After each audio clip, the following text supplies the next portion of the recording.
Hello and welcome to the ESL Spot Podcast. I'm Sean Tyler, and as you can see, I got some color in the background finally. I thought it was a little too white back there, so I thought I'd add some Star Wars collectibles, which are colorful enough. Add a little color.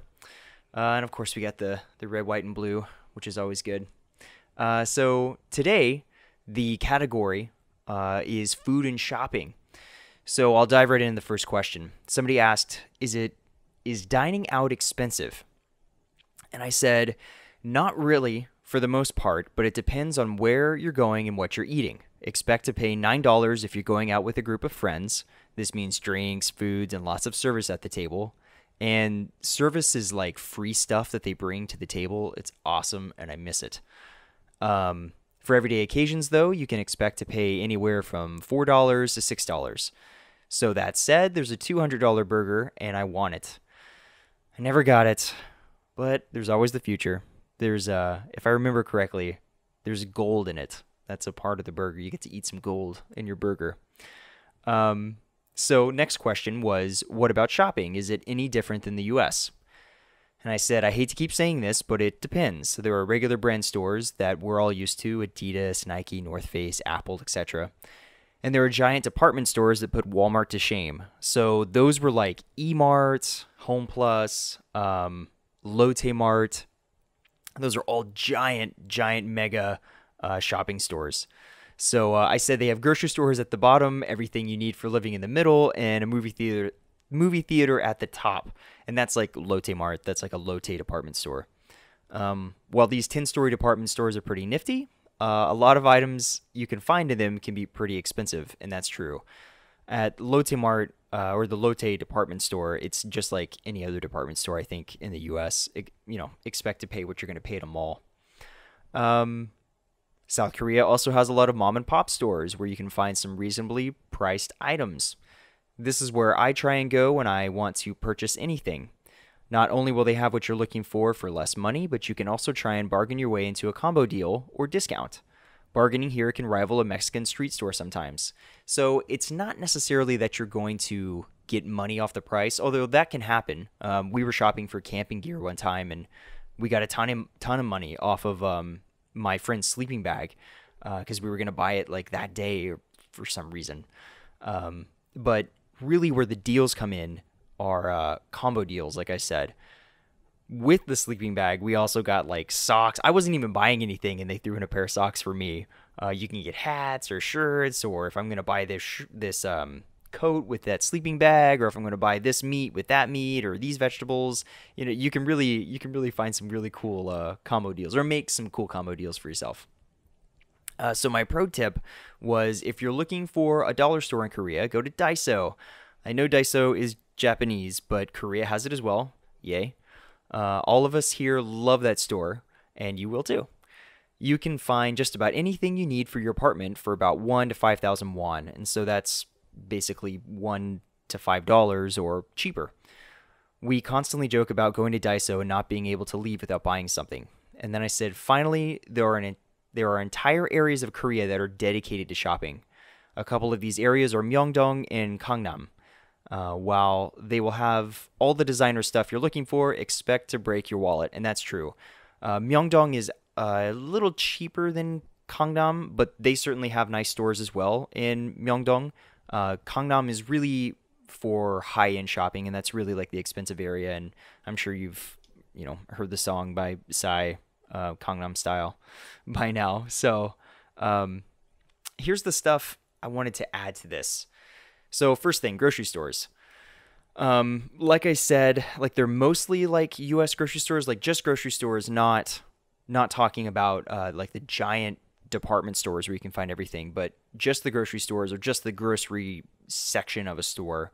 It's a lot like the U.S. However, a lot of times they'll have like these megaphones on their belts, and they'll be blasting over them the sales that they have or what they're trying to sell to you.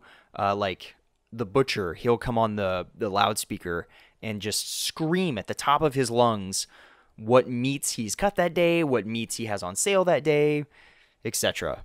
It sounds interesting and it sounds like a fun experience, But if you do it every day and every time you go to the grocery store, you leave with bleeding ears, it gets very old very fast. And hey, I'm sure my Korean was not good enough to pick up on the deals. So maybe yours is, and maybe you're going to find some great deals that I was missing. But really, it was just kind of noise, a loud noise in my ear every time I just wanted to go buy some cereal. So, and it's not everywhere, but it was in a lot of the smaller grocery stores that I went to. They'd have those like loudspeaker megaphones, or the people that like at Walmart or Sam's, they want to give you, or Costco, they want to give you like a sample of something. You know, you walk by, and in America, they wait till you walk by, and then they're like, "Hey, do you want to try some sausage?" In Korea, they're just like blasting over the megaphone. I won't scream in this mic, but they're like, "Come look at my sausage." Well, that doesn't sound great.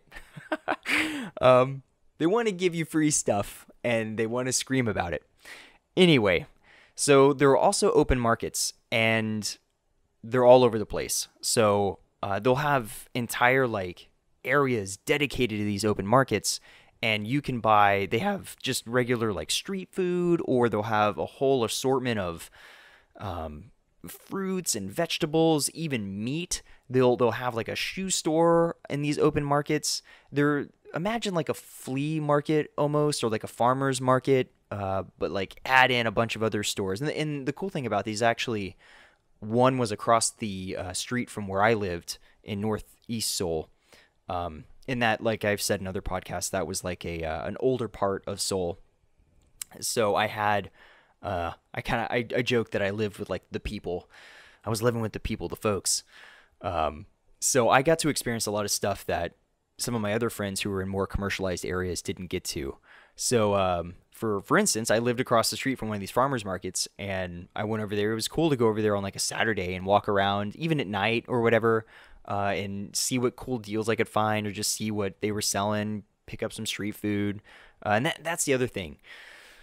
You will probably eat out more than you're going to eat in Korea. The food is so cheap, and it's so delicious, and it's just so easy to walk over to whatever, fast food store. And when I say fast food, I don't just mean like a McDonald's or a Loteria, which is kind of like their McDonald's, so the Korean version.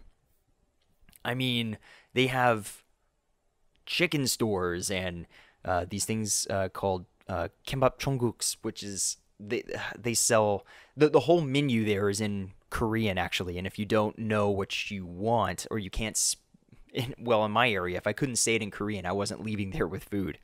So there's all kinds of stores like that everywhere. So to the point, you're going to eat out way more than you're going to eat in your apartment. So my final point here, dining out with a group of people. This kind of caught me off guard when the first time we left orientation to go to like our first restaurant. It was like our first outing after our orientation in South Korea. And maybe 15 of us went out, and we all sat at this big, huge table, and everyone just started ordering. And there were a few people there who had been to Korea before, so they were just kind of used to this. They just started ordering all kinds of food for everybody, and drinks for everybody. And I'm sitting there thinking like, oh my God, I only brought like 500 in cash in my sock drawer. I don't know if I'm going to be able to pay for all of this. And we ate like kings that night at this restaurant, and we all shared. So, and that is the point here, is when the bill came, even for things that I may not have touched, it was just on there. And my experience was that they don't like splitting up the bill like you can get done here in America. We went out the other day to like Buffalo Wild Wings, and we said, okay, these 5 people are going to have the drinks and some wings, and then these 4 people are going to just have like a couple drinks and some wings, but also they had an appetizer. We need you to like separate all of that and then divide by 2 and average it up. It was, we put her through the gambit. They would never do that in South Korea. I never saw anybody who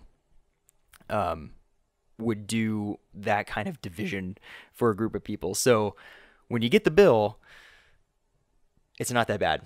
Even if you're going out with people and like you don't want to drink or whatever, or you don't want to eat the food that they're eating, when the bill comes, even you paying a part of that is really not that bad. That whole night that we went out and ate, it was like $9 or something. So Anyway, I took it as a lesson. I was like, okay, I got to get ready for this. That we're all gonna share food. We're all gonna eat out of the same plates. We're all gonna like share the same drinks. It's just a different way to do things. So anyway, that's my quick rundown on food and shopping in South Korea. If you have any questions or got any comments, leave them down below. I'll try to get to them as soon as possible. Thanks for listening, and we'll catch you in the next episode. Take care.